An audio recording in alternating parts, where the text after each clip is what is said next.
All right, I think we are live. So welcome everybody to another episode of Lifestyle Medicine. Today we've got Michael Diamond, who is you are a chiropractor by trade and by skill and by education. And you, Michael, tell us a little bit about your background before we get into the meat of your work, which is why I wanted you on here. But tell us a little bit about your background, like what your relation to health and that kind of stuff. Yeah. Well, I think the most important things, I grew up in New York, and health was actually not a prominent piece in my upbringing. Not on the forefront. Yeah. My father was a weightlifting coach, a phys ed teacher. I was involved in all kinds of sports. So physical health was always a prominent piece. But emotional, spiritual, mental growth in that way, I didn't find so much later on. As you said, I'm chiropractor by trade and did my doctorate in chiropractic and did a postdoctorate in a specialty called Network Spinal Analysis, really mind-body work, mind-body spirit work. And I've been in private practice for 11 years, 2 practices, one in Marin County in Northern California and one in Beverly Hills in Southern California. So I've logged a lot of miles. And props to you for doing that whole number for 2. A practice in and of itself is crazy. And then to be like, oh, I'm going to take on a second one, in a different city. Like, God bless you. Yeah, that could be a whole nother podcast there. Right. How to manage that stress. Lots of ways. Yeah. So, been involved in personal development, personal growth, kind of a personal growth. I don't like to use the word junkie, but definitely on that path for a long time. Yeah. In a sense, you name it, I've tried it or done it in some form or another. And that's led me in the last few years specifically getting into men's work and really awaken masculine energy and working with men specifically with one-on-one coaching and groups, and I've really found a passion there and a need. And as we talked about previously, it's definitely in our awareness in the culture right now, and hoping to, in a sense, dispel some of the sort of cultural pop things going on around it, and to take a deeper dive into what it really means to be mature masculine. And being a father and having a son and realizing I'm imparting a lot of that to him. Yep. I want to be super conscious about what it is. And I have a feeling there's a lot more men out there that have similar situations to mine, and want to be able to bring this more to the world.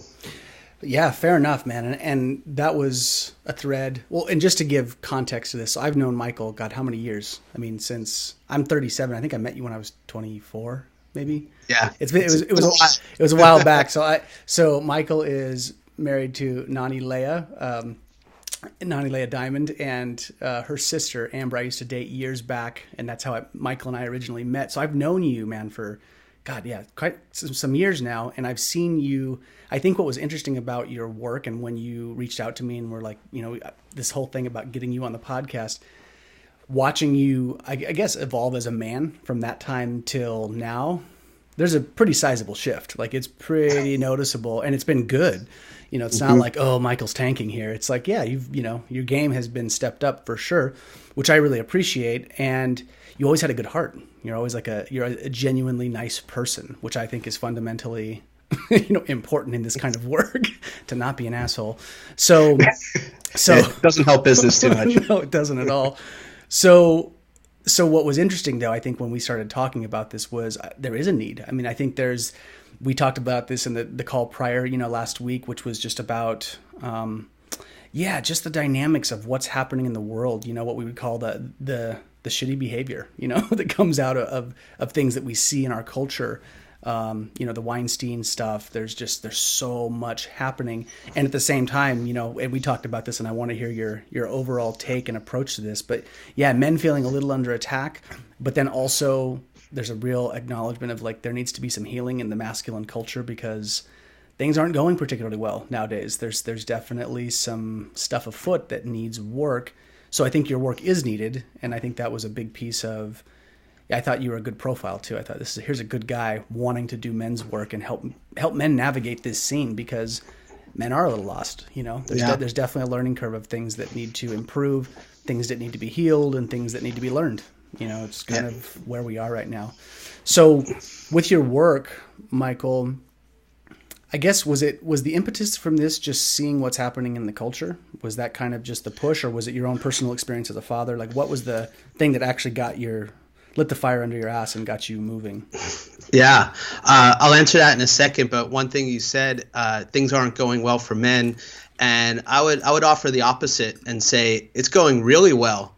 I think things are getting revealed, and people are getting woken up to some truths that are pretty uncomfortable right now. For sure. And as we know, as a mantra in transformational work, growth is, or comfort is the poison, and uncomfortableness is where growth occurs, right? It's all about getting out of your comfort zone and stepping outside what you feel comfortable with. And right now I see that in the culture, we're waking up to the realities of how things have been for a while. We call it the patriarchy, we call it lots of things, but the reality is that this stuff's been going on for a long time, and it's been kind of distorted. And there's a desire, I know in myself, to really connect to what it is to be the mature masculine or the awakened masculine. And I wasn't really exposed to that. And we talked about this, where there really isn't a ritual or rite of passage or a way that we bring boys to men in our current culture. We have ceremonial things that we do. I was raised Jewish. I had a bar mitzvah, made some money on it, had a party. But, now you're a man, 13 years old. I have no idea what that means. So it's empty in a sense. Yeah. I mean, it felt more of a formality in a way.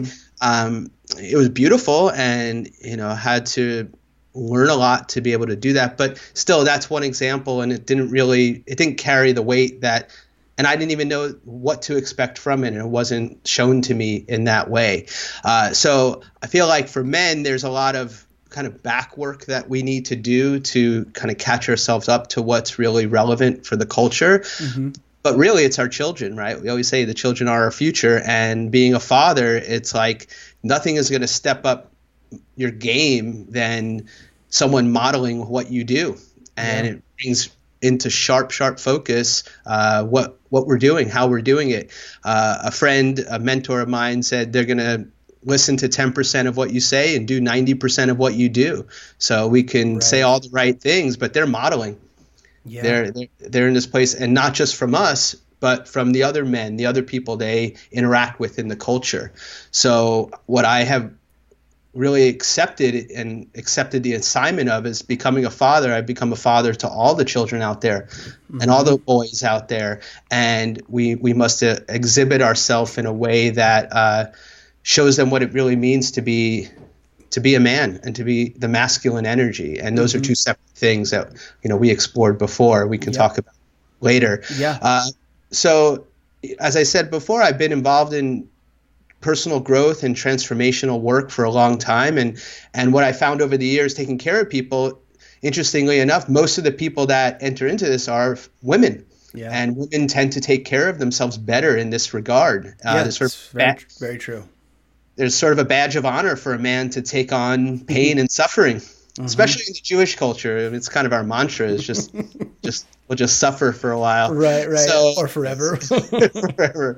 So I've been around this for a while, and most of the programs I attend, there's men and women, but I've never attended anything that was purely just for men. And I'm sure it's the same for women. When they get together where it's just them, there's certain things that can open up that wouldn't happen in a man being present. And the same is true for men's work. We need to have that sacred container, and we need to set a space where there are no women around, where we have the freedom to go to places that maybe we've never been before. And my experience has been most men have not gone there. They need a sort of a baseline fundamental training and understanding of the basics. It's very true. And I can say, just to kind of reflect what you were saying about your dad, I love my dad, passed when I was 19. But I was very close to my dad. He was a wonderful guy, but he had his flaws, and he was, My dad physically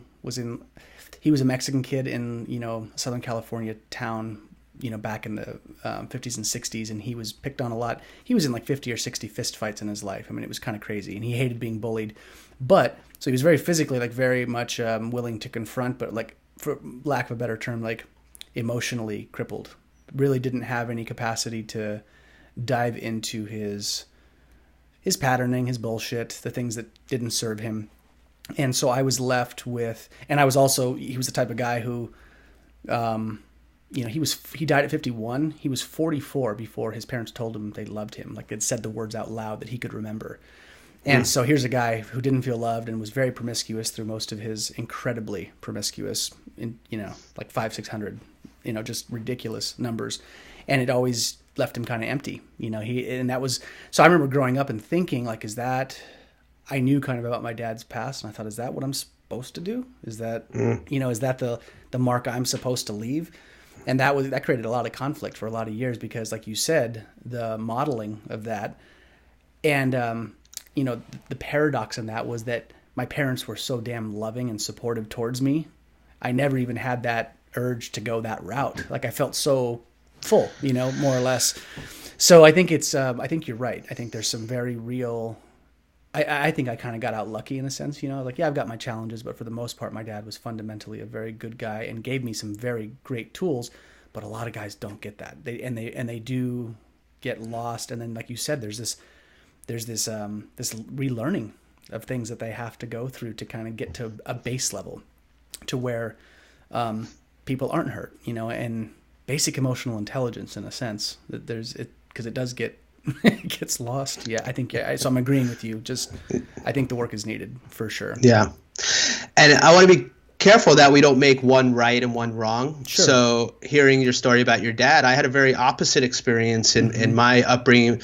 My dad's an amazing man. My parents are still married. They've been married for almost 51 years now, and they're in a very loving relationship. Yep. We had a very loving home. My parents were both very present, told we were loved all the time. So, by all sort of cultural standards, everything was great. Right. And I'll give it up to my dad, because I've learned a lot from him. I mean, we can go into some pretty awesome stories about that, but sure. I feel like I did learn a lot, and there's always more. And there were things that weren't talked about, and there were things that were left unsaid, and not making that right or wrong. It's just there's also a depth that, now being older, looking back, saying, wow, I wish I had more of that. And again, it's through the context of having a son, where I feel like there's an opportunity to say, wow, I learned all of this. How would I do it different? Or what would I add to it? Yeah. I always think of it as like a baton race. So,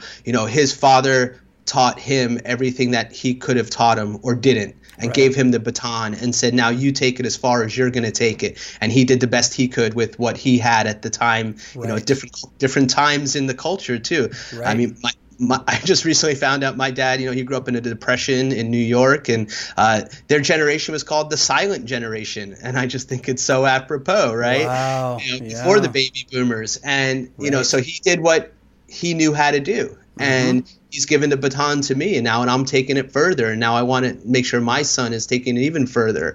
And I see it like exponentially evolving with each generation. I mean, everything in our culture shows us that every generation, the amount of knowledge and information just is so compressed and is so exponential, right? So, but a lot of our ways of being have not evolved, and we're trying to exist in a culture where what we know and what we have access to, there's a big gap there. So it's a lot of catch up. When you talk about emotional intelligence, I didn't learn that. Yeah, right. Yeah. And there, as we talked about with rites of initiation and things like that, I was in a fraternity, I was on sports teams. These are ways that boys get together and learn, and they weren't always the most positive. Yeah. So not making those things wrong, because there's a lot of value there. Tremendous value. But for thousands of years, men have been taking boys out into the woods and turning them into men and returning them to their mothers, not as boys, as men. Yeah. And we've lost that. And that also needs to fit in the modern day narrative and the modern day culture, because things have changed and evolved. So we need to bring it into a more of a current context.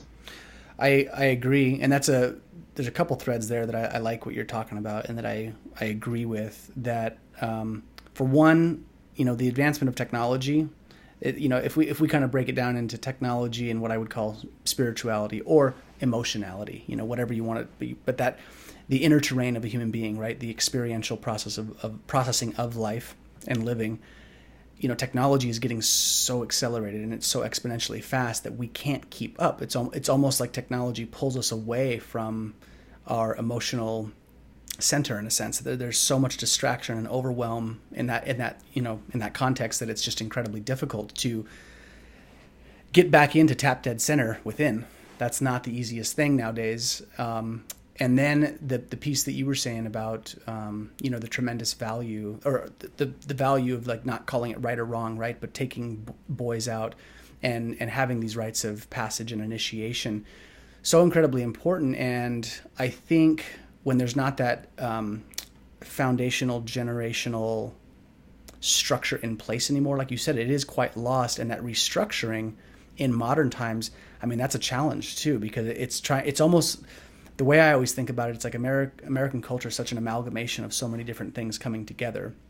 And then you've got this lostness that's in the culture where people don't know how to do it. So it's like, how do you start building in a way that's relevant for the modern man now, that doesn't feel like new age woo-woo, but is also still feels rooted in the masculinity where they feel safe enough to actually explore it, So it's really, like I said, my hat's off to you, man. I think for people that are tackling this and wanting to like move forward in this kind of work, it's really admirable too, because I know it's not particularly easy. There's a lot to unpack here in terms of what you're taking on. There's quite a bit there. Quite a bit. For sure. And in talking about right and wrong, it perpetuates the polarity that we've seen. Yep. In relation to technology, basically, my mentor, Donnie Epstein, says we're an information overload and we're wisdom deprived. That's so true. Yep. So we have, at the tap of our fingers, access to everything that's ever been recorded. That is amazing. And it's a tool. Mm-hmm. And it's a distraction.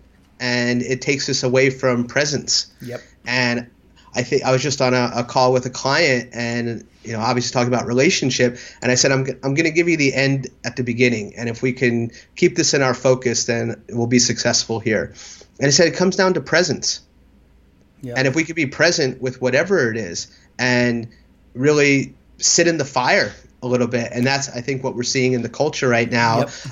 of what's getting woken up, and we quickly want to defend and make our position right and make the other person wrong. The argument's lost before we even get started. Right. So there's an acknowledgement.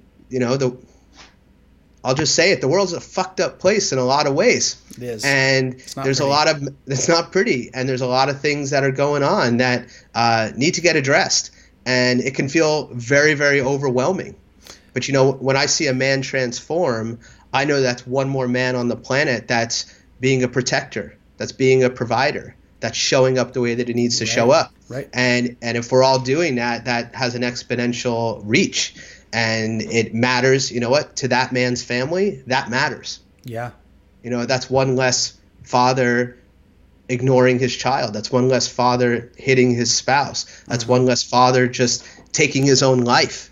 Mm-hmm. I mean, how much are we seeing that now? I have a friend, who has a husband that took his own life, and he had at the time a 3 and a 5-year-old. And I can't even imagine that. And the amount of pain that man must have been feeling to take his own life with that going on. Yeah.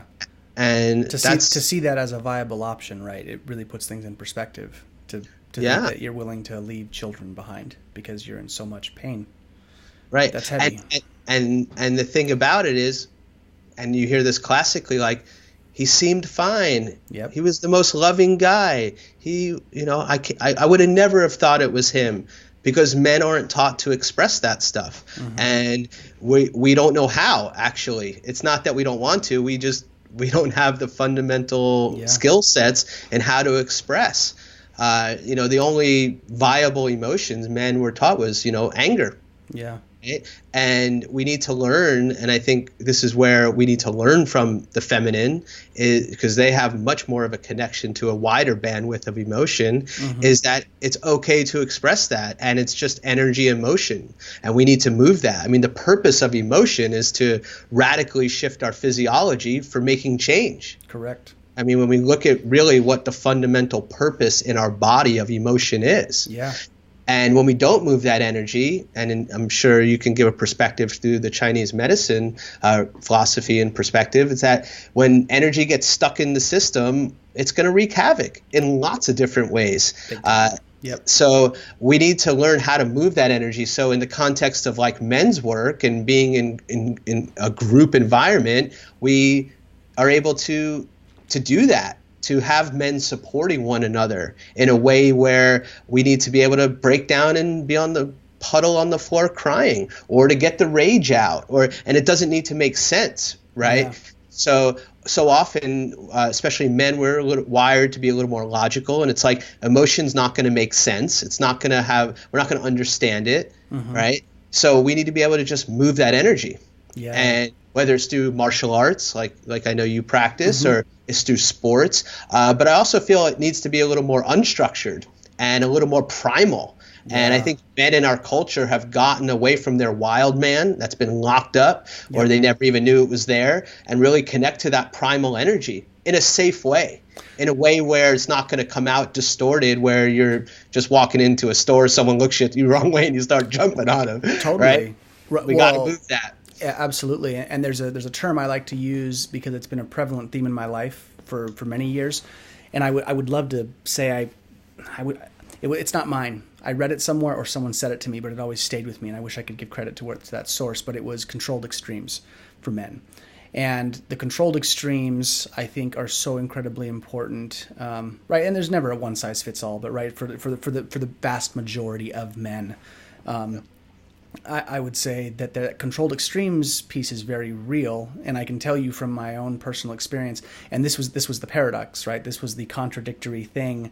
In my martial arts background, there was a very short period of time I studied something called Kaji Kempo, and it was just for a few months, and it was within this organization, the North American Tung Shidao, and it was what you would call the most aggressive and the most physically demanding and the most physically risky too, because you got hit. There were multiple man attacks, and one of the exercises that always stayed with me was they would have you, I'm 6'2", 260, and I was like not the biggest guy, so there were some big boys in there, and they would have you stand in horse stance, and you would stand in front of someone, and you would just get ready and rail up, and you would just rail each other as hard as you could into the lower abdomen. And it was to train your lower abdomen become tough, for one, to withstand the blow, how to vocalize in the face of impact.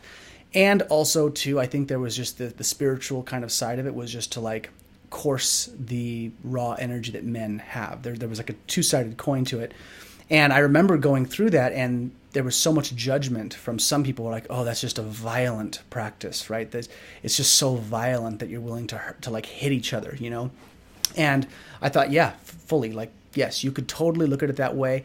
But then the guys that were in that class, and when we would go through that process, we walked out of there, feeling like, there was such an ease. And I felt like my collective edge in life, like everything, it's like Fight Club, right? Like it feels like everything kind of got turned down. And I was actually a calmer person from that training. Like it was a weird thing to kind of to dance with, and I still always think about it, how contradictory that was, to let that wild, raw, primal energy out. Because I remember thinking, how often does a guy actually get to physically hit someone as hard as they can within a controlled extreme, and where you're trained on how to take it? But it doesn't happen very often, right? It's like a very controlled, contained space with a teacher who's like making sure that, but it's an extreme. And it was powerful. I remember walking out of there, and I thought, for one, I feel physically stronger. I could actually deliver a blow better. And two, I was able to receive one, and my mind and my spirit felt more at ease because I got to course that thing that was naturally in there, that was naturally there. So, I mean, that is an extreme, right? And it's physical. And I was like, yeah, you could totally look at it like that. But there's a contradictory thing that happens, I think, with expressing primal energy. And like you said, not putting a label on it, because it was very easy to like put a label on what we were doing very easily from the outside, to be like pointing the finger and saying that's bad, that's dangerous. And I thought maybe, but experientially what it did for me mentally and emotionally was amazing. Like it made me feel incredibly good. And all of the guys, we walked out of there, I mean, with more level heads. And that's a hard thing to kind of get your head around, I think, especially from looking from the outside, and maybe as a woman, I don't know. But I hear what you're saying. I think there's some key points here that are really important. Yeah, and I'm glad you brought up the word woman or women, because I think in and I learned this word from you, our heteronormative traits as the masculine, and I really want to also parse out the difference between men and masculine and women and feminine, because we all have both of those energies, and we need to acknowledge that we do. Yep. But I think if I had to like sum everything up of like, okay, what is one shift we can make relative to what you've been talking about of getting out that aggressive type energy? We really need to move from perpetrator to protector as the man. And you talk to any woman and you ask them their experience of walking down the street or being in a foreign city, or just the amount of vigilance that women need to walk around with. And as a man, it's like, whew, we have no idea what that is like. That's correct. And it's men that are that perpetrating energy.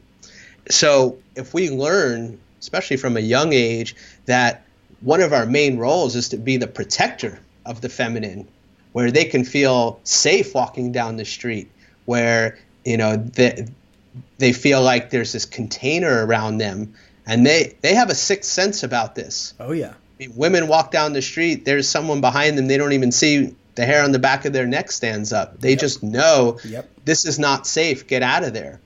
So what energy are we as men individually and collectively projecting out into the culture and in the community? So I know from my upbringing, I wasn't, I took judo, I wrestled, I learned some basic things as a kid, but I didn't really learn how to protect myself in a fight or what to do in those kinds of situations. Right. And that comes through when you're like, let's say you're in a relationship and you're walking down the street and maybe you're in the city or something, and your woman can feel like, are you going to take care of me here? Right.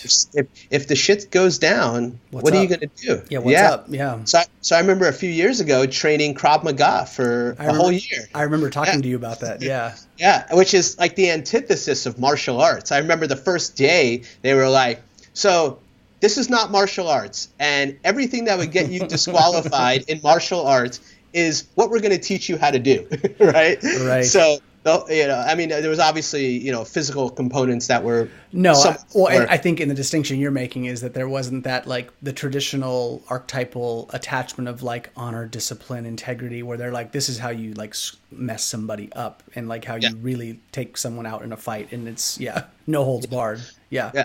Well, I would say that in implicit, there was honor, there was integrity, there were those things, but they were very clear, like, this is how to take someone out. Yes. You're being attacked, and everything, and I think in most martial arts, they're more defensive arts, right? Like, I don't want to fight, right? So, and Krav Maga is the same, but again, there's time and place where you can not want to be in a situation, and guess what? You find yourself in that situation. Yeah. Now, what are you going to do?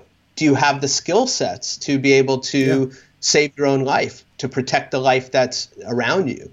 And I think that's absolutely important for all men to learn. And now, I did that for a full year, trained that. And I would love to go back, but I feel like now, if I'm walking down the street, it's a confidence, right? Like, why do certain kids or certain people get bullied, and why do other kids not, right? It's not anything they say. it's an energetic that they're putting out. Like, I'm scared. Why do some people get messed with and some people don't? So to be able to walk around with that confidence and that knowing, like, yeah, if stuff went down, I'd be able to take care of myself. Mm-hmm. And because I've done that training, I've been able to move that energy. So I'm not looking to be the aggressor. Right.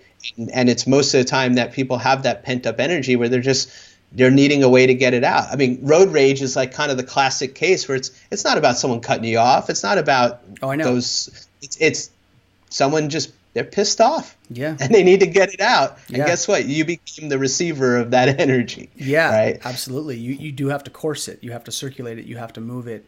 And you struck on a really interesting thread with all of this, right? And I like this conversation because it's interesting. It's relevant. I think, my wife, like, we've talked about this, she has said, she's like, the fact that there's a danger element to your background and training, like those pieces. She's like, for one, there's a lot of security that comes with that. She's like, but it's weird because it's like, there's also that edge of like, Jordan Peterson talks about this. He's like, a lot of women like dangerous men. And when it's tempered, right? And it's not when that danger is directed at them, but when a man is dangerous and they have control and it's tempered and it's balanced and harmonized, that's very attractive, Yeah. It's the bad boy. Yeah, totally. It's a little element of the bad boy, right? And I think that's very relevant because, I mean, that's legitimately true. And I think in a lot of things I see it, like women I talk to, that they're like, yeah, like they like that's a plus, that's a bonus for sure. And if the guy is completely timid and completely, like you said, is just cowering in the corner, it's like usually that's not the move. Not even physically, right? Just like in business and in in friendships and social interactions, if there's just that timidity, it's not something that's necessarily a good thing. So there's this harmony, right, of balancing these forces, which I think is I love that phrase you said, the protector versus what was it, perpetrator? Perpetrator versus the protector. That's great. Yeah. Yep. So in the context of how do we bring this into the modern day, we talk about the bad boy. It really, what old is new again, it's the warrior. And men need to connect to their warrior. Yep. Men need to connect to their lover. Yep. Men need to connect to their magician, and men need to connect to their king. Mm-hmm. And we need to know these archetypes. Yeah. And they're really important because we're all of them. And the more we explore them, there's a time to show up as the warrior. Yeah. There's a time to rest in our kingship. There's a time to be the lover, right? So as we get to know this, and this is about doing the work, like there isn't a workaround. There's not a hack. It's so funny. I love the word hack. Yeah. Which means basically like, how do I not do shit is completely right. Like, how do I cheat, right? Yeah. Give me the result without the work, right? And I'm all about efficiency and about optimization. Me too. Right. But like, there's also like, there's some work to do here. Right. There's some, it's not like, there's nothing like experience. And this is again, where the older generation needs to bring that to the younger generation. Cause that's the one thing, these kids these days, it's totally, like we have all of the information that we'd ever need. Their kids are smarter than us. Right. Yeah. I'm 40, you're almost 40. Like the access to the information, the thing they don't have is experience. The thing they are lacking is just the life lived. Correct. And some of them, believe me, have lived life for sure. Yeah. Age does not mean that you live life, but we have certain experiences that's what we pass on. So we talk about information overload, wisdom deprivation. It's like you want to learn something. Do you go online to look it up, or do you call your dad if you have a living father to say, hey, tell me about this. I need to learn this. I need to know this. So that's not always available. So again, how do we bring that into the modern day? It's tribal, right? Mm-hmm. Everything's a tribe nowadays. So much of our families are fractured. I mean, my family lives 3,000 miles away from me. So we have to get together as tribes. And what happens when a tribe gets bigger? It splinters off and they form another tribe. Like, it's not meant to be this massive scale organization. It's this close-knit group of people that are raising the children, are learning and nurturing one another, that are teaching the gifts, right? So how I see it showing up in the modern day is that we're going to have smaller tribes of people, maybe collectively living, kind of bringing back the days of the communes from the 60s. And intentional communities, as they're called. Is that the new one? Intentional communities is like the buzzword nowadays, which I'm hip to it. I mean, I've been to intentional communities. Some are a little more hippie than others, but other times it's just like you said. It's small groups of people who are like-minded, who are wanting to live life in a similar way. It's pretty much what it is. It's simplifying some things, but bringing that community dynamic, and also, like you're saying, by default, by association with that does come this, when there's that close network of people coming together to, say, raise children, I think the rites of passage, whether they're planned out or not, are the chances of those types of things happening are considerably higher. Like that organic structure of the close-knit social structure brings that about. It's like way more likely and way more fortuitous, and it's better at fostering that for sure. Absolutely. The small groups. As we talked about being in that information overload, it's like we're more connected than we've ever been, right? I mean, the fact that you're in another city, we're having this conversation, yet people are lonelier than ever. Yeah. People are more isolated than ever. Yep. Right. So I found it interesting, and this is coming through, but when we had the tech boom here in California, 10 years ago, more than 10 years ago now, 20 years ago, yeah, that's right? wild. The concept of like the open office space, right? Yeah. Came through, and they were like, this is going to revolutionize productivity and efficiency and collaboration. And I heard in the last year, they looked at, okay, what was the result of all that? And they found that it actually didn't help. Right. It actually made productivity go down. Mm-hmm. Right. And I love the idea of things being open and free and connected, and sure. I think there's a lot of value in that. But for the purpose that they were doing it, it didn't happen, right? Yeah. Everyone didn't want to be bothered, right? So we have this culture of isolation of being like, I travel a lot, right? And it's like seeing people sit next to each other at the airport and they're all on their phone. Dude, right? It drives me I seriously or the families at the it drives me crazy, bro. At the dinner table, right? And everyone's on the phone, and it drives me crazy, bro. Like I have it's so difficult for me. That is like that crux piece right there has I've had to develop techniques in breathing and stress reduction because it rattles me. It's difficult for me for sure. I was in my office in LA yesterday, and I'm there, and I have the door. I work in a group environment. I had the door open between what we call the entrainment room and the reception room, and there were three women sitting out. It doesn't matter if they were women, but there are three people sitting out on the reception benches, mm-hmm. and they were all on their phones. And I walk out there, and I'm like, "Get off your phones! Pretend it's 1995. Talk to each other." Right. And they did. And then I hear them laughing. They're all connecting, and it's like, right. But the irony is that we're on the phone trying to connect, right? We're on social media. We're learning something. We're messaging someone. It's all about connecting. It's connecting and absorbing. There's this need to constantly be intaking, which I think it's like consumption, But yes, I agree. It's right. Connecting, absorbing, and it's like, Jesus. What about waiting? We know Tatiana, she has said people have forgotten how to wait, like the beautiful, elegant art of waiting, which is basically just attentively being aware. It's gone, or it's virtually gone nowadays. Yeah. It's not there. We need to be okay being bored. So to kind of start bringing it back into what our initial conversation was, I see it with my son where there's a tendency, you want to schedule them into activities or get together with people. And it's like we're on, one thing to the next thing to the next thing. And there's this tendency to overschedule. And then they're looking for the next dopamine hit. They're like, what are we doing next? Like, what's happening next? And I'm like, we're doing nothing next. What do you mean we're doing nothing? What the hell is nothing? Go play in the dirt. And we can talk about the benefits of all that. But it's like being bored. It's okay to be bored. That's where our imagination kicks in. That's where our creativity kicks in, right? And, I'm first and foremost a healthcare practitioner, and the detriment this is doing to our health and our vitality, it's like literally sucking the life force out of us. Yeah. And I see this with the men I work with. Like they're they're fat, they're, no energy, they're, chronic illnesses, back pain. I mean, all these things that, weren't around 50 years ago, 40 years ago, 30 years ago. So, there's this primal energy that we need to get back to through the context of, raising our children right, and passing along a legacy, whatever that legacy may be. It's not just work, and then die. Like, that is kind of passé at this point, right? So, but it happens, man. Yeah, it happens all the time.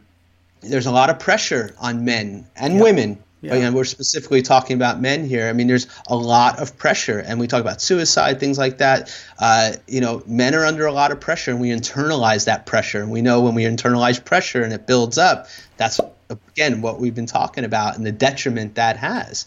So we need to find outlets. We need to find ways that we are connecting to one another, and especially just as men, and being in that environment, because a lot of times men live on a little island thinking they're the only ones going through this.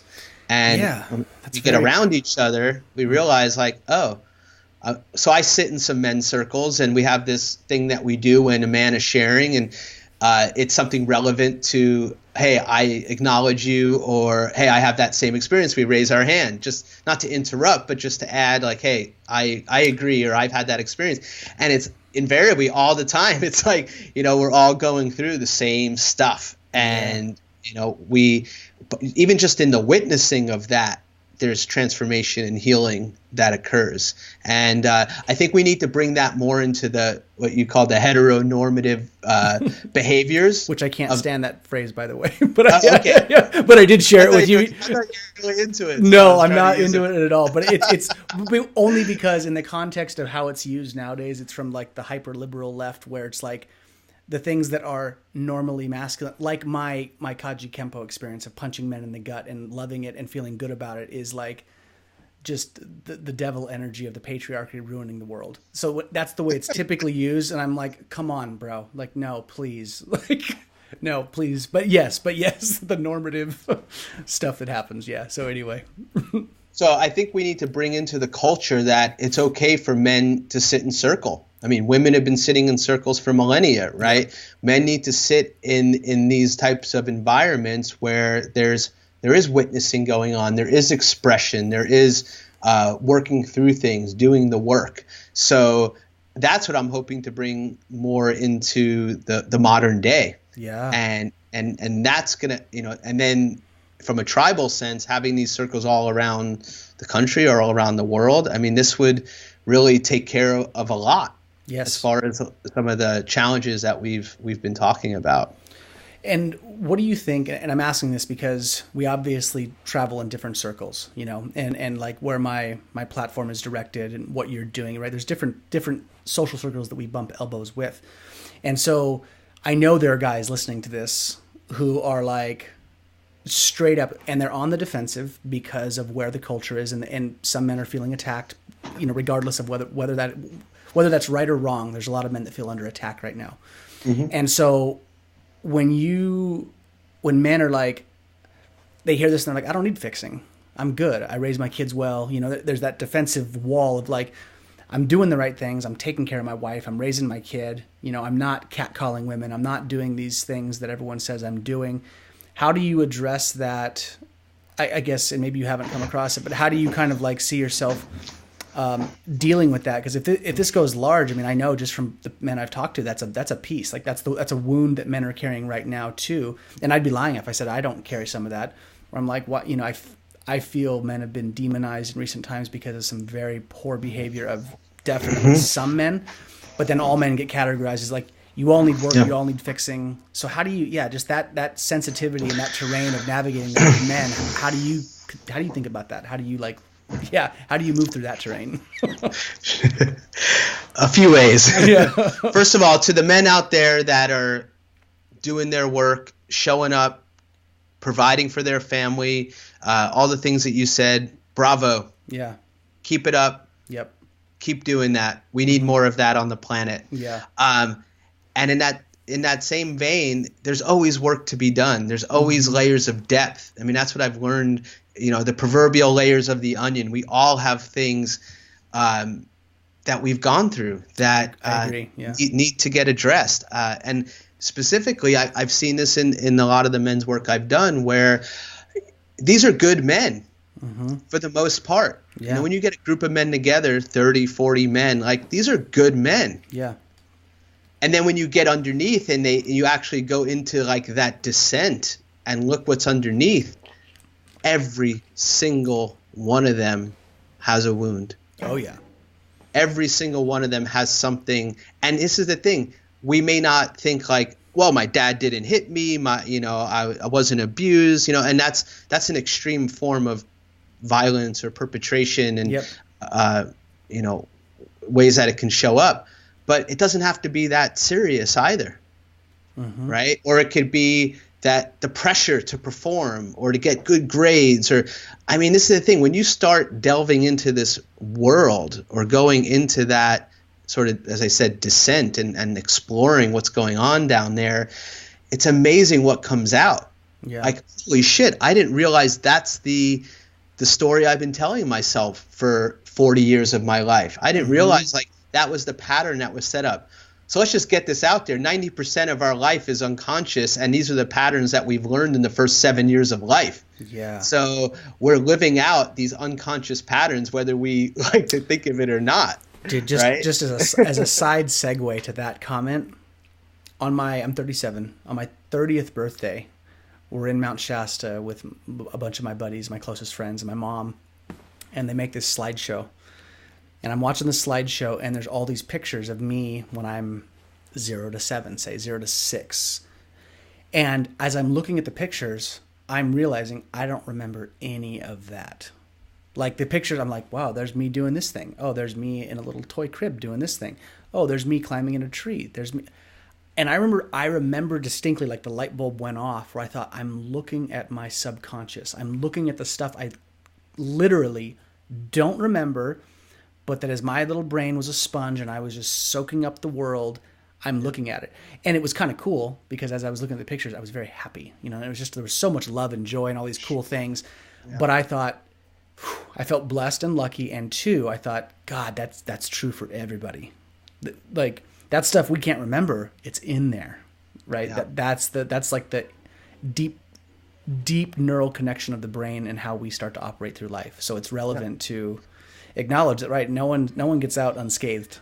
Right? Yeah. And we don't know what those things are going to be. Again, they can seem totally innocuous from just a different perspective, but that is conditioning how we treat women, how we operate in the world, what level of integrity we have, whether we are aware of it or not. It is playing a huge part in how we experience life, right? So I think it's super valuable for men, regardless of where you think you're at. There's always growth that can happen. There's always awarenesses. There's always uncovering of a lot of times, like you said, we want to defend against and we want to, well, that's not me, right? And as soon as we create that polarization, there's the disconnect right there, where if we are able to finally just say, you know what, let me turn that finger on me for a moment and just take a look. Yeah. And be willing to go there, right? Yeah. And not even for your own transformation or growth, but for your children or for the next generation, knowing that by you doing your work now, it's going to have an effect on the field for that. Correct. Right? Which is sometimes a hard concept for men and people to get in general. Like, what do you mean this is going to affect the past or it's going to affect the future? Like, that's a big thing for people to start to understand, not to get too metaphysical, but it does. Well, these are patterns. These are cultural patterns, right? That's life. And there is a metaphysical. I mean, at least for me, I mean, my life doesn't make sense without some kind of metaphysical lens. There's something in there that's beyond the mind and material. That's for sure. We have to accept there's things that we don't know. Yeah, and we don't get. Yeah. The best way I liken it to people, it's like you have the light spectrum. And visible light is about this much of it. Yeah, little tiny bandwidth. Right? So it's like, I get on my cell phone. I don't know how it works, but those are those are radiation waves. Those, the X-rays, gamma ray. I mean, there's all this frequency of light going on that we don't see, but is there. Yes. Right. So that's just an easy way to know that, like, there are things beyond our mind. There's things beyond what we understand. And, when I do work with people, like, oh, this is magic. This is magic. Yeah. And I tell them magic is an illusion. This isn't magic. This is doing the work, and it's transformation. The result is magical. Yeah, right. Right. Right? Like, right, the quality, yeah. Yeah, you look at what happened, you're like, how did that happen? Like, right. that was A plus B did not equal C there. Right. Right. Absolutely. But there's a showing up. There's a being present. So we talk about, dads and being a dad. And I remember the thing my dad, when I was going to be a father, I call my dad, right, the wisdom. Yep. And I say, so I'm going to be a dad. What's your advice? And he said, 80% of it is showing up. Yeah. 20% is how you show up. Yeah. But if you just show up, that will take care of most things. And when you're tired on Sunday and your kid wants to go throw the ball around, go throw the ball around with him. Yeah. And my son is now in T-ball, and I was throwing the ball with one of the dads. We were kind of reliving our youth in a way. Yeah. And I said to him, like, a lot of problems would be solved if men just threw the ball around with each other. And he was like, that's sure. So it doesn't have to be complicated, I guess, is my point here. Like, we need to just reconnect. Yeah, because men think, oh, it's so much work, or I don't have to go into these wounds. I don't know what they are. It's like, no, you just need to do some basic things to realize that you are more than just this meat skeleton, like there's some. I like flesh suit. I use that phrase all the time. Okay. Yeah, but it's the same thing. Yeah, absolutely. Yeah. So, and for men, we're simple creatures, right? I don't want to make this too complicated for men in general. We're not that complex. Right, but we need to learn. We need to learn how to feel. my Uncle Bruce, who's my Aunt Nancy's husband, who's like from Detroit, and he's just so like Detroit, through and through. And I was like, so Bruce, what do you need? And it was hilarious because he's so old school Detroit. He's like, fuck me, feed me, love me, I'm good. Like that was his like Detroit wisdom, life wisdom. But it always stayed with me. I was like, you are a simple creature. And he's like, if I got those things from my loving wife, I'm good. And I was like, he's like, the formula is very simple, Yep. And then when he talked about his kids, of course, he's got two beautiful girls and my cousins.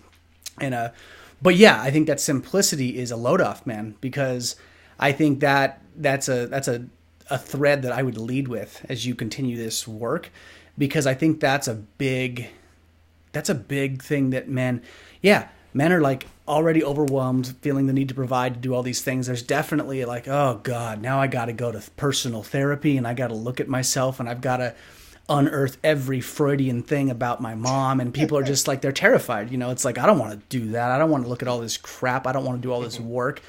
And it's kind of nice to hear that it can be a simpler process than just unearthing everything that's, rough and god awful. And there was a thread there that I wanted to point back to, when you were saying, kind of taking that lens and angling it back, right? And accepting that we can all improve, right? If you accept that you as an entity, a spirit, a human being is like a tapestry, and you can always learn to repaint this thing and kind of get, you can always reshade it and pencil it and do different things with it. I think that's a great way to look at it. And I think, and we talked about this last week when we had on our call, we were kind of orienting like, what we're going to talk about on the podcast. I think in an ideal world, we would get to a place where men could just naturally self-reflect, right? And have it be kind of a thing that naturally propagates in us, where we look back at ourselves. And I think that process, for whatever reason, technology, culture, life, everything is pushed external, and then now the tables have turned, and people, and the things are coming to light, and people being like, look, you're full of shit. There's some bullshit here. And there's problems. And then there's that defensive thing. And you said something really poignant, which I liked, which was, you're like, that kind of has to happen, right? Like that's the pattern interrupt. That's the thing that has to, you can like judge it and say it's wrong or right or whatever, but it's like in the end, things being brought to the surface ultimately are a good thing. However it comes to pass, it's like if things are being brought out, they're being brought out. It's like the wound is unearthed regardless. And I think that has merit. And even if it's a bitter pill to swallow for some men, Yeah. So this kind of goes back to what you're asking, like men that maybe get defensive, like I don't have the work to do. There's a waking up that we've been talking about that has to happen. And whether we are personally the perpetrator of that energy on the planet or even just being witness to it, it can't be okay with us anymore. Yeah. We don't have to be the one personally responsible for causing that pain on the planet, but by being witness to it or looking the other way or not doing something about it, we are just as much in violation of that. And then that is a hard pill to swallow for some men. Oh, yeah. Especially when men are trained to be so isolated, right? Yeah. There's like you said, the programming is pretty deep in terms of that stuff. Yeah. Yeah. We need to lift each other up. We need to come together in this way. And so there's a waking up, but then there's a stepping up. It's one thing to be aware of what's been going on or to see the pain on the planet that's been caused to women, to children. Like that is, to me, my standard, that is not acceptable, right? I mean, and this shows up in lots of ways in our culture and on the planet. So there's a stepping up to actually taking action and raising our standard and doing something different and treating people in an honorable, noble, chivalrous, integrous way. And I really firmly believe that code of chivalry in a modern day context must be brought back. So there's that ritual and rite of passage and initiation that we talked about, which I think is more of like a Native American type of path. And then there's the code of chivalry, which is more of our like European descent and more of like nobility and kingship and the feudal hierarchies and all of that. And there was a lot around that, but just the idea of this, you start out as a page. Right? You start out. Right. All you do is you're learning. You're learning about art. You're learning about music. You're learning about self-defense. You're learning about how to take care of the horse, all of the things. And then you're a squire, right? Which is you're basically the assistant to a knight, where you are taking care of his swords and his weaponry and his horses, and you're learning from him directly. Right. And then you become a knight, and a knight lives by the code of chivalry. Right. And that just it's gone. It's completely gone. It's gone, man. Right? It's gone. Yeah. It's not around. It's like, it doesn't mean that it's not. Well, it's embedded in the culture in certain ways. I would say it's dormant, right? Like it's not dead, but it's like it's dormant. It's in there, right? Deep down, it's like it's in there. But a man opens the door for you or gives you a seat. And honestly, those things don't even happen a lot anymore either, So there needs to be a modern day code of chivalry that needs to be brought back in. And that is a learning. That is a passing down of that. So that's the step up. We need to realize like there is work to do there. It's not a hack. It's not about it being easy per se. It's about showing up.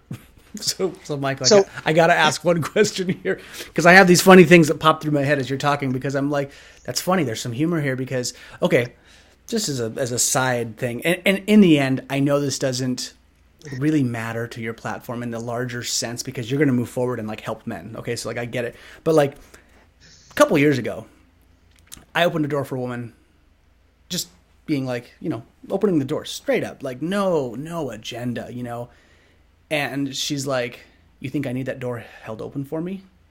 I mean, that was the like response I got. And I remember thinking like, I laughed when she said it. I was like, is this really, is this what's happening right now? As I was just genuinely person to person doing, cause I open the door for guys too, right. I'm like, I open the door. So there's also this weird thing that's happened too sometimes, where the culture is like, there's that vibe exists, and it does happen. And I know it doesn't really like matter in the large context, because it's like whatever, right? Like that's not at least for me, it's not something I give attention to. I still hold the door open for people, sure, and it's not going to jade me. But I guess, do you think that kind of thing is a result of just things being so screwy and out of balance that it's created this counter awkward swing to that kind of stuff? Do you think, is that kind of like your take on it? Or what would your take on it be? Yeah. No, absolutely. And you use the word jaded, and I think a lot of women have been jaded. Yeah. And they've been hurt. And it's the feminizing of men has caused a masculinization of women. Yes, I agree. And when a woman says, I can do it just as good as a man, no.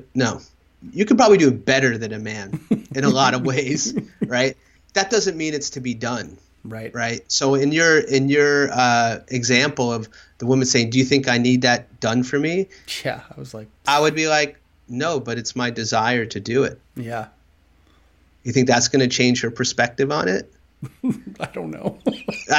Maybe not. Maybe if I was lucky, but I mean, she gave me the stink eye, and I just laughed. And a classic male response would be like, fuck you then. Yeah. Right? And it would perpetuate that energy. Yeah. Right. For sure. So it's like we need to be able as men to pierce through that shell or that armor that's been going on.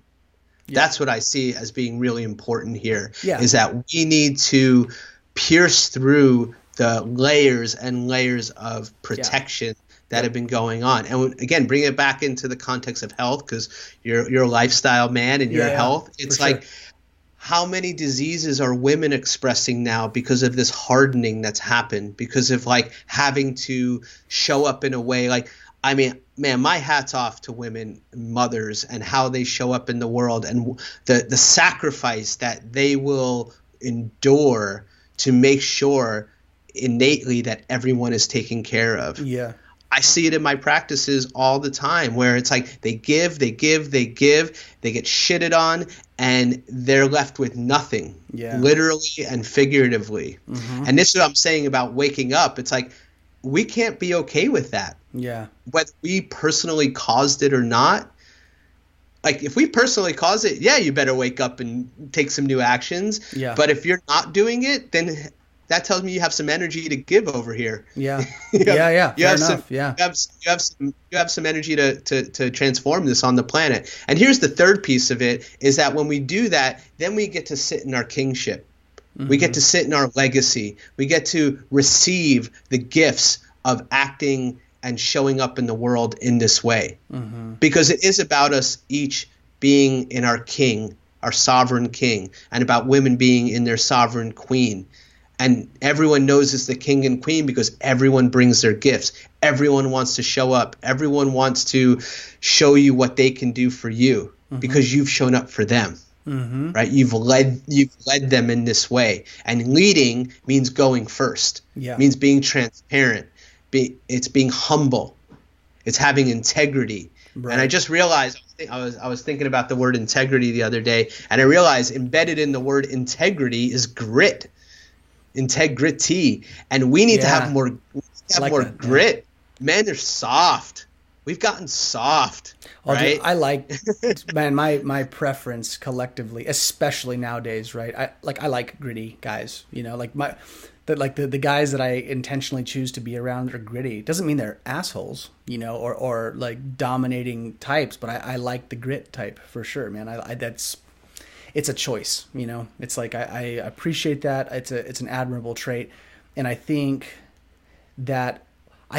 culture, man, has gotten really soft too. It's like it's hit men for sure, but I think it's like, you know, the outrage culture. You know, everyone is so offended so quickly and so easily, and it's just left it's left a very strange mark on the culture, and definitely men. It's like it's affecting all of us, right? But yeah, in the context of men, it leaves a very specific mark, and it's not.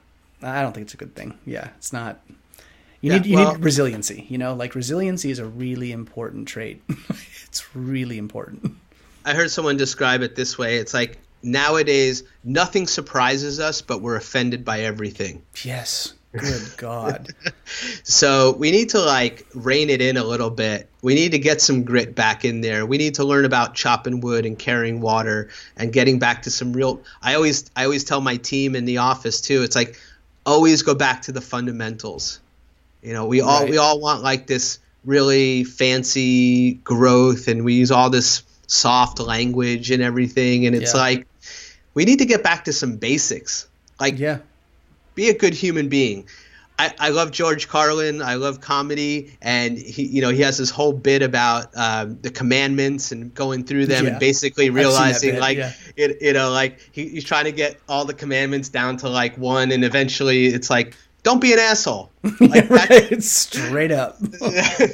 Just don't be an asshole, and the world will be a better place, right? Yeah, so it's pretty straightforward. Yeah, and I think we've gotten soft in that way, and we don't want to offend anyone, and it's making for just a soft generation. Like you said, people are offended by everything, and rightfully so in some respects. We need to honor people in a different way that we haven't, and there's a lot of just phrases that we use that are demeaning that we've just accepted as everyday, phrasing that's like embedded in the culture, and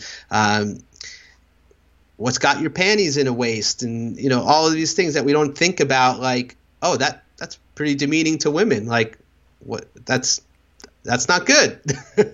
So I think it's important that we really take the time to look at how are we showing up, the integrity of our words, the energy we show up with, the actions we take. And I think everyone is walking around on eggshells trying not to offend everyone, but yet you get behind a computer screen and people just blast one another. Keyboard warriors. Oh, is that what it is? Keyboard warriors. Yeah. Keyboard warriors. Yeah. I remember seeing this satire where it was like, if Facebook comments were how you talk to people in real life, and they had this whole skit of like people walking up. There'd be fights like all the time. People would be throwing down. Like it would be. Yeah. It's brutal. Yeah. No, I totally agree. Man, that's the thing. I've it's a little side tangent, but just this thing you're talking about, right? Like the sensitivity of the culture, how this affects men, how this moves everybody towards this direction, which isn't necessarily good, but it's like, these phrases, words, things that become pejorative over time too. My wife is Asian, right? The word Oriental is now a pejorative in modern times, and when I was talking to like my mom and my parents' generation, they're like, the Orient is a region.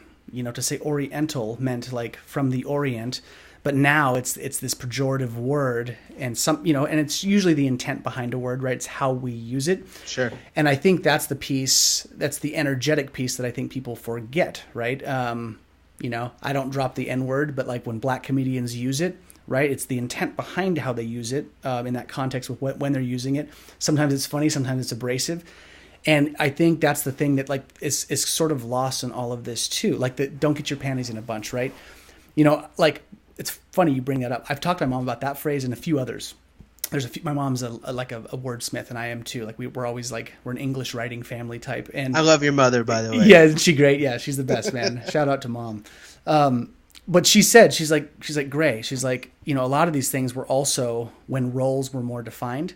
She's like, so those phrases we're saying as a role, as a man, right, as the provider, as the stoic tough guy, don't act like a woman. She's like, that's not necessarily a bad thing. It's saying stay within your role and basically maintain the role. And I'm like, I get that. I said, but mom, nowadays people that I think that thought process doesn't even get heard anymore. It's like it's sort of like it gets it's just immediately offensive, and there's an assumption, right? My mom always has said to me, she's like, assume positive intent, Ray, like with people. And if you assume positive intent, life is usually a little easier because you're a little more resilient and things kind of bounce off of you. She's like, but it's sort of the opposite now, right? There's an assumed negative intent more often these days, which is why people are offensive, that you're assuming someone's out to get you. This was brought up with, did you ever watch In Living Color back in the day? Oh, yeah. Okay. Keenan Ivory Wayans. Oh, yeah, the Wayans brothers, right? If you go back and watch that now, one of the most politically incorrect, completely irreverent like shows, and to this day, still hysterical to me. Like, and I think, I watched that, I'm like, if you were to play that now, people would flip out. Because nobody was safe, right? Didn't matter what nationality. Handyman, right? There was a handicapped superhero that it was like that whole bit. I remember thinking like nowadays I had disabled friends in grade school who loved Handyman because they're like, we never get any airtime. This is great. Like they were so stoked, And And like I think now I'm like there's something lost in that, right? When the humor, I think when the intent of like nobody's safe, right? That was the genius of In Living Color. We're gonna make fun of everybody, you know? Yeah. So I think there's something in there that's lost nowadays. What you're talking about, and I think it's really powerful to like bring it back. And I think this pivot, what you said, grit, right? There's a certain amount of grit and like toughening up a little bit, especially for men. Like, God, it's just, I like where this is going because it makes my mind kind of like look at this from a bunch of different angles. And I think it's such good work to be doing right now, man. Like, it's so good. You know, I opened our conversation up with, I grew up in New York. Yeah. And if you didn't have grit, you were going to die. No joke, dude. And, you know, I remember moving out to California. There's even that song. It's like, live on the East Coast, but leave before you get too hard. And live on the West Right. Coast, but leave before you get too soft. Yeah, right? yeah. So, and I've been out here for actually this month, 16 years. I've been in California. Mm-hmm. And I remember when I was first out here and, you know, I was with Nani Leia, we were hanging out and we'd be hanging out with someone and I'd be like busting their chops, making fun of them. And they'd sort of, you could tell, uncomfortable or getting offended. Oh, yeah. And Nani Leia would have to like tap him on the shoulder and be like, he really likes you. Like, that's how they show it, you know? Yeah, he's from New York. That's what they do, you know?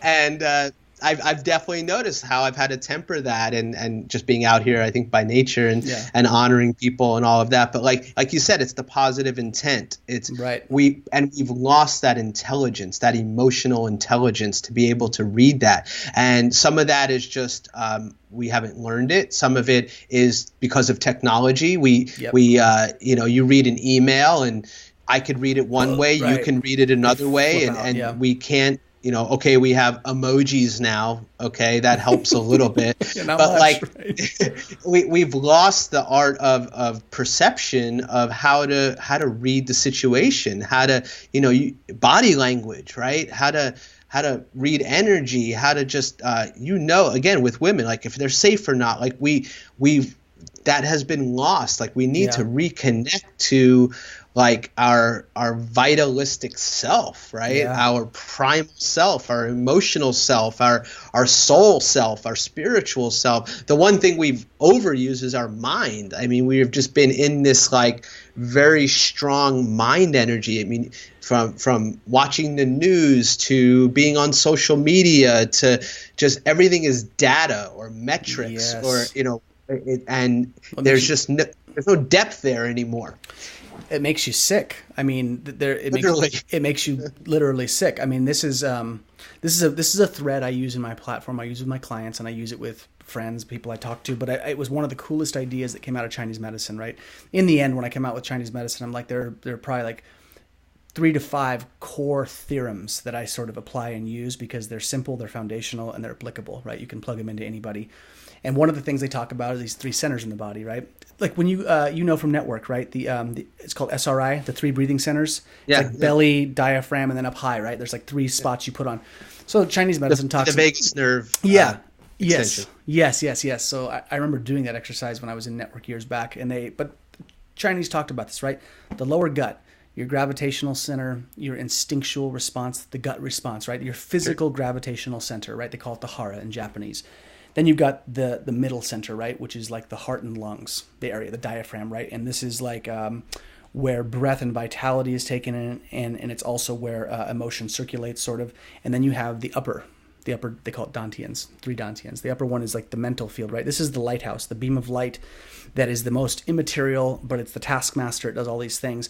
And the way they have it built in classical Chinese medical theory is it's like a pyramid, right? The lower dantian, the lower gut, is the biggest foundational block. It's like a pyramid like this. The second one up is the emotional, heart-centered breath area where you circulate energy on a day-to-day basis. And then that upper tier is the mental piece. And they're like, this is the foundation for longevity. You need to be rooted in your physical body, be aware, be able to move it, right? Stay connected. And by staying there, right, there's what comes with that. The lower center, there's sex, security, exercise, center, like moving your body. Yeah. And then, right, emotions, being mindful, right? But the foundation for those emotions to be stable is this larger platform below. Like, are you in your body?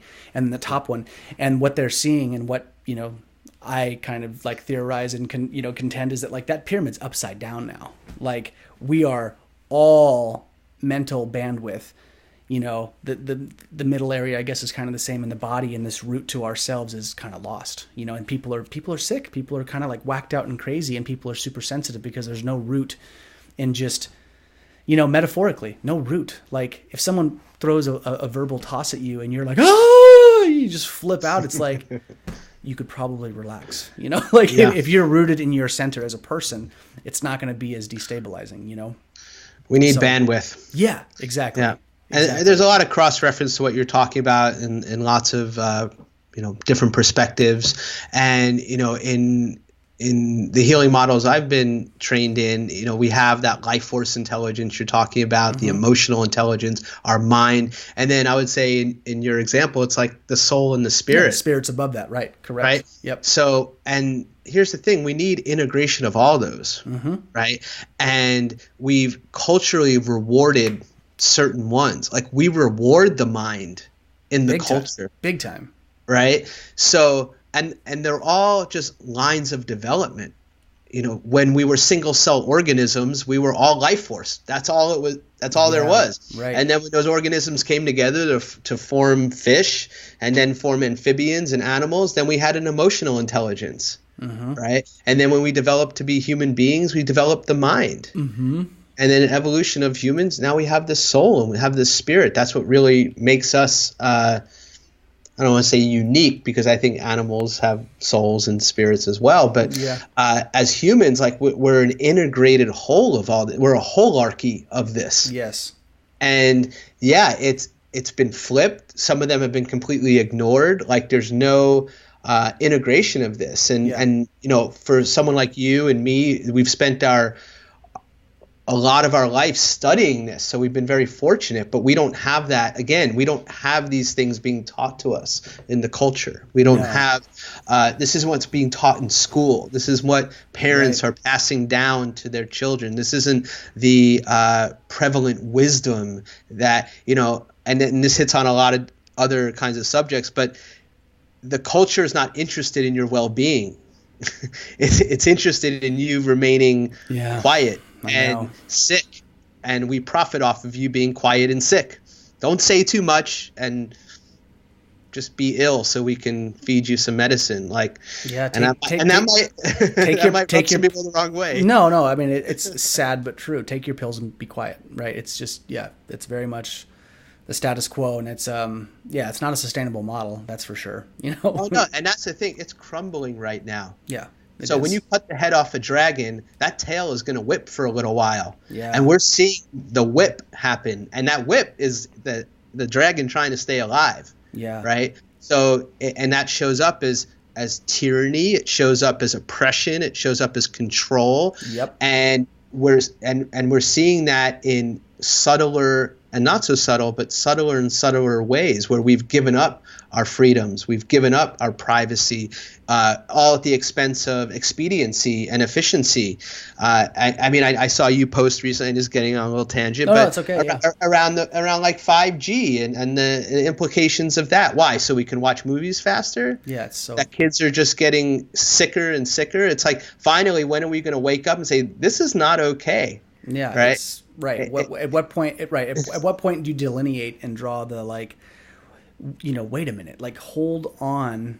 Yeah, it's that not being quiet anymore, right? It's like my wife and I spoke on that, man, just to flush that tangent out a hair more. We spoke on that topic, and it was one of those things. We went out there, and I remember there were parents in there saying, "Look, we have reasonable concern given there are scientists saying that these things could cause mutagenic properties in cells, could cause cancer," and we're like, that's not a reasonable risk. That's not reasonable in the slightest. And it was like the next person got up, and this guy who just didn't have kids and was just like, he's like, you see this thing right here? It's one of the best pieces of tech we got. And I can stream with 5G, I can stream a movie from anywhere in the city, county. I can be sitting at Walmart and stream a movie, 10 movies at a time.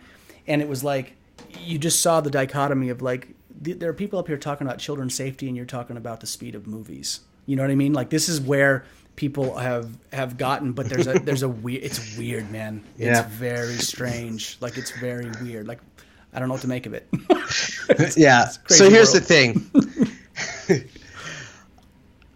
there's a piece of my idealism that's not there anymore, in the sense that I don't think we're going to change everyone in the world. Yeah, right? I agree.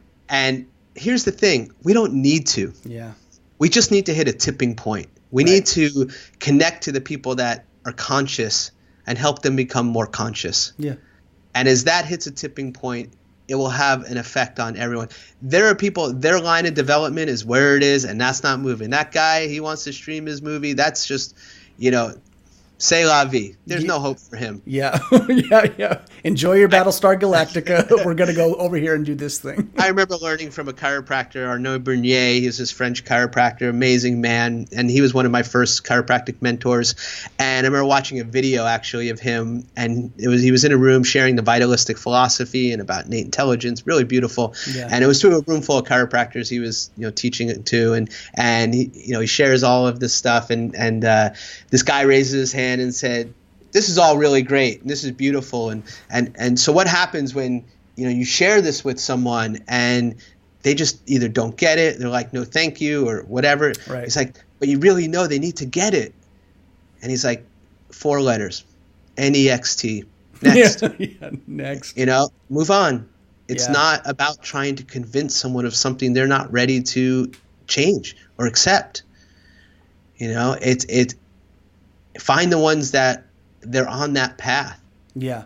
And to your point earlier, like, well, what if men are like, I'm fine. Okay, cool. Do some good work. I'll focus my energy over here. I'm not trying to convince you of anything. Yeah. And that's a beautiful thing, man. Like, it really is, because there's a certain strength and autonomy in not trying to convert, right? I mean, look at like organized religion and like the perils that's gotten religion into, where it's like you need. Oh, we're going there. Right. No, but I mean, like, it's like you need to convert, and it's just like more often times than not, people are like, get fucked. They're like, I don't.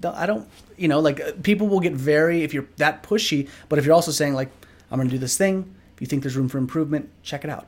If you feel called, basically. And I think that there are, but I think what I'm seeing is there's surprisingly amount of men who are actually called, and especially when I think what you would call a heart-centered guy who's got a good heart, who wants to maintain some grit like yourself and tells the story appropriately. I think the power of story is pretty real, and when the story is told well, I think people start to listen, or at least they open, right? Maybe the shield drops, maybe they're not ready to completely go in, but I think the door opens, and I think that's how it starts. There's just a little bit of an opening, and if you get that opening and nurture it like anything, I think people are like, okay, yeah, I can probably be a little more accountable. I can probably do things a little better. Totally.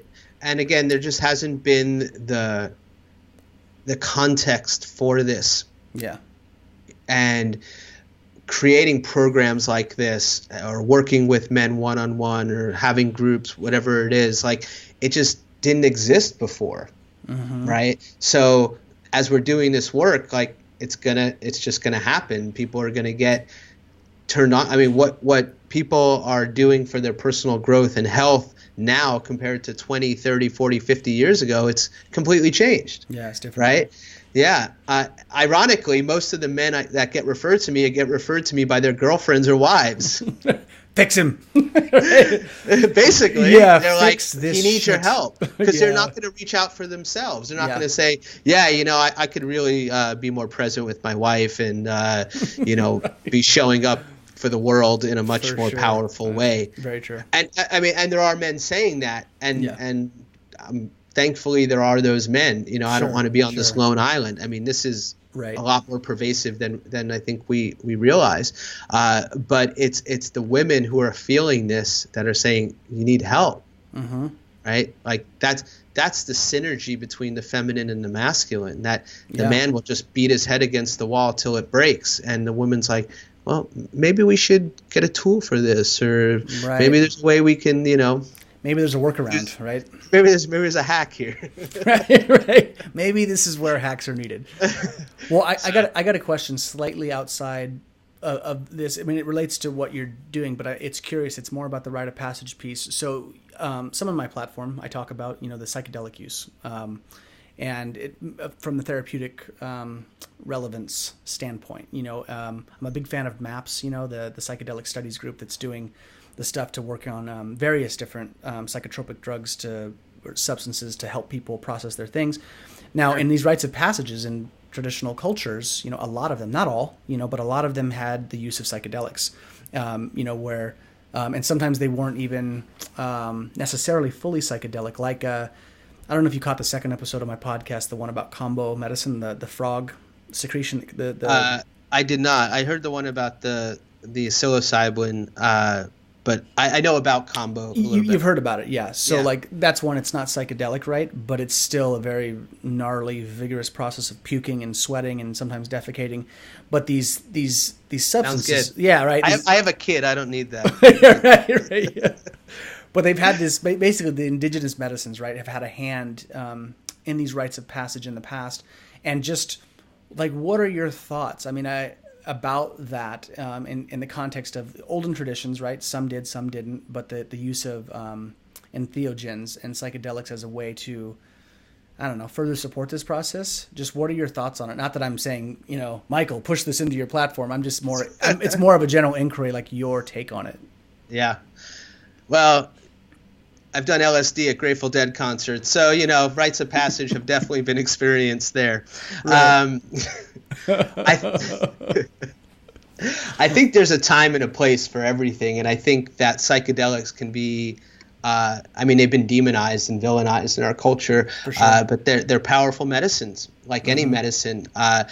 Even just a baseline as a chiropractor, I've always had the stance of there's a time and a place for everything. Yeah. And too often we kind of go to the extremes because we wait until something is extreme to do something about it. But I've also have learned, experienced, and realized that, that is definitely a way to access parts of ourselves that maybe we would not be able to access otherwise. I also am in the camp of we may not need those things. There may be ways to access these parts of our consciousness without external medicine and I forgot the word, trying to get the word I was trying to think of, but I know what you mean. No, but not an external source, essentially, just an internal. Yeah. Yeah. So, I always like the story of Ram Dass, when he was, part of the whole Millbrook studies up with in New York with LSD back in the 60s. They were a bunch of Harvard psychologists and they were doing the first, studies with LSD, and they couldn't believe hippies in California were taking this stuff to party on, and then when they met, it was like this weird, intellectuals and hippies getting together to, what do you mean you're using it for this? So anyway, Ram Dass went to India and he spent time with the Maharaji, and the Maharaji said, well, let me see all that LSD that you're talking about. And he took out, I don't know however many hits of LSD, and in front of him took all of it. All of it. I've heard this story. Yeah. And he was telling it though. Yeah. Keep telling it. Yeah. And basically nothing happened to him. And he's like, you don't need that. It's not because of that you're experiencing this. Right. Right. Now that's a pretty extreme example there.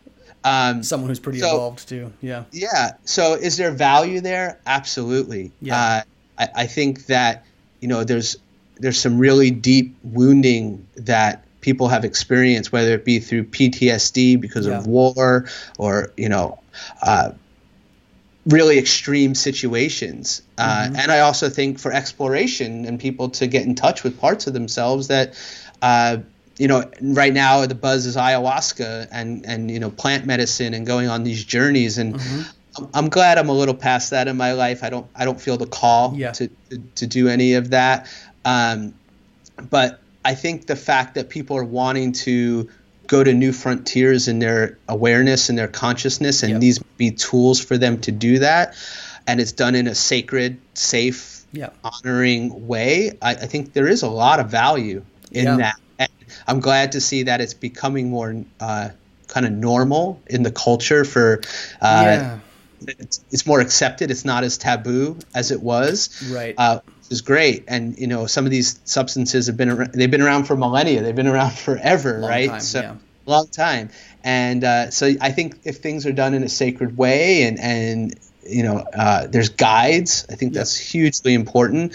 I think a lot of benefit can definitely be reached. And I'd like to see that maybe the wounding hasn't gotten so bad that we need these extremes to go there. And not that people are always doing it because of a wound, right? Yeah. It might just be for experiential going to new places. Yeah. So how this ties into, I guess you brought it for ritual and rite of passage. Yeah, it's just plugging into that. Like I said, it wasn't a push for like a suggestion for you to take this into your work, but I was just curious in terms of like the larger context and goal of this type of work, right, is to get people open and accessed to their internal terrain to improve and or heal wounds, right? Like, and for men. So it was just... I would say go in a sweat lodge that's completely dark and do some chanting, and you can go to some internal terrain. So to say the least, there are some ways to access these places, and that's the thing. We have this potential to go to those places with or without these external agents, which is why I was telling that story about the Maharaji and Ram Dass. But I think there's total value there. Absolutely. Yeah. I look at my in-laws and like the time of life that they were coming of age, and in San Francisco in the late 60s, right? We know it was just such a poignant place in history and time. We got to give a shout out to Bob Critchfield on that. And Christy, and Christy, sure. Of course. Yeah. I just know Bob was the journeying man. Well, it's like they fully believed that they were going to transform the consciousness on the planet. Right. It was sacrament. Yeah. That was real. It wasn't like, oh, we want to party. It was like, this is going to change the world. Right.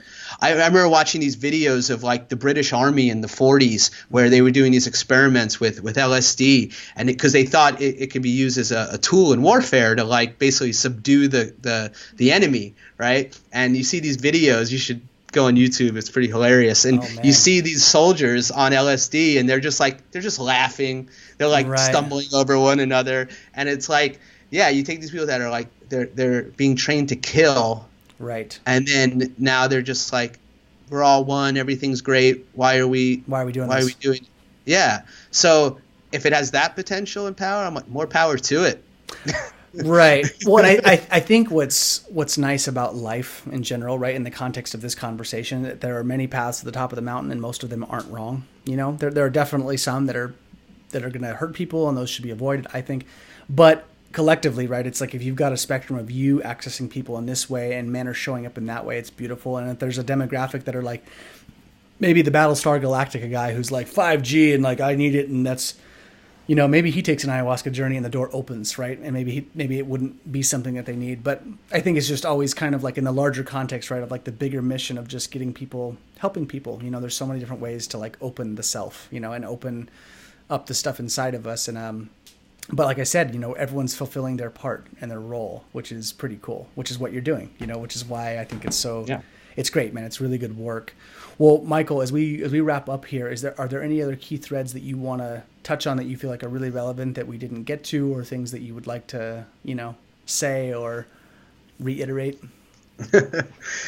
We went a lot of different places. We did, yeah, which is great. Well, this is a nuanced conversation too. It's like there's a central core, and it's got a lot of things attached to it. There's quite a bit. Yeah.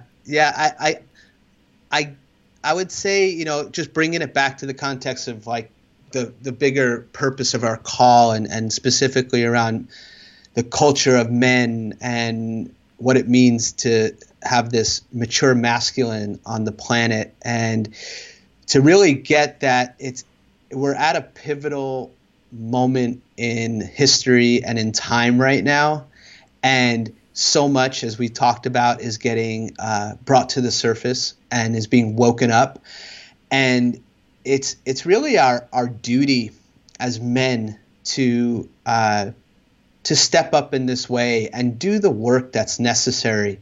As we said before, the world is kind of a messed up place in a lot of ways right now, and we need to acknowledge that and lack of a better way of saying it, be on the right side of history with this one. Yeah.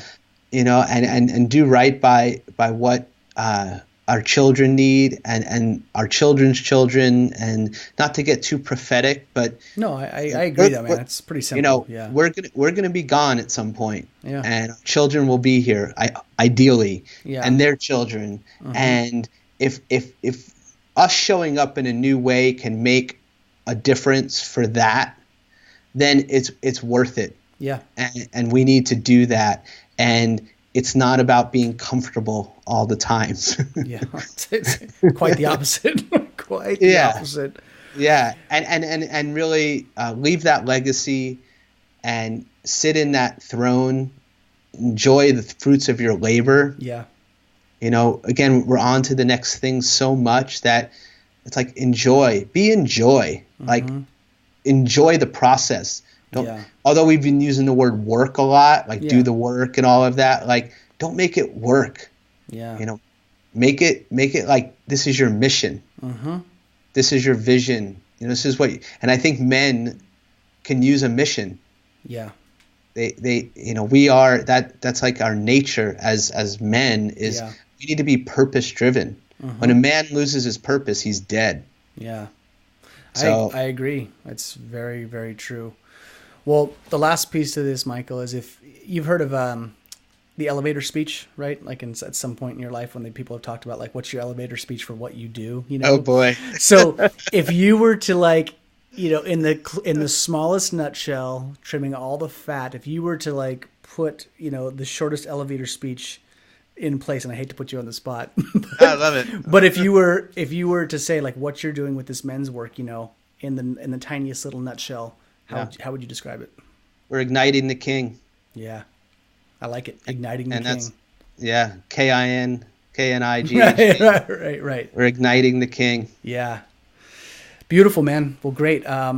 So Michael, for you know, social media stuff, you know, your website, where can people find you in the work you're doing? Is there any stuff that we should, you know about where to track what you're doing? Sure. I mean, obviously I'm on Facebook, Michael Diamond. Check it out. I like to give my content there. Mm-hmm. Ignitetheking.com in process, but very cool. That'll be up soon. Again, okay, KNIGHT. Great. So mostly Facebook and the website forthcoming, ignitetheking.com. Beautiful. Awesome, man. Well, thank you for your time. It was great to catch up with you because we haven't had like a long conversation where I've seen your face in quite a while. So it was nice to have you here, man. And I appreciate the work you're doing, and I'm confident it's going to do well and you're going to help a lot of people. So that's always that's a plus in my book. And thank you for the work you're doing and having this platform that we can explore these topics. It's super valuable. Thank you. Yeah, you bet. Well, thanks again, man. All right. Talk to you later.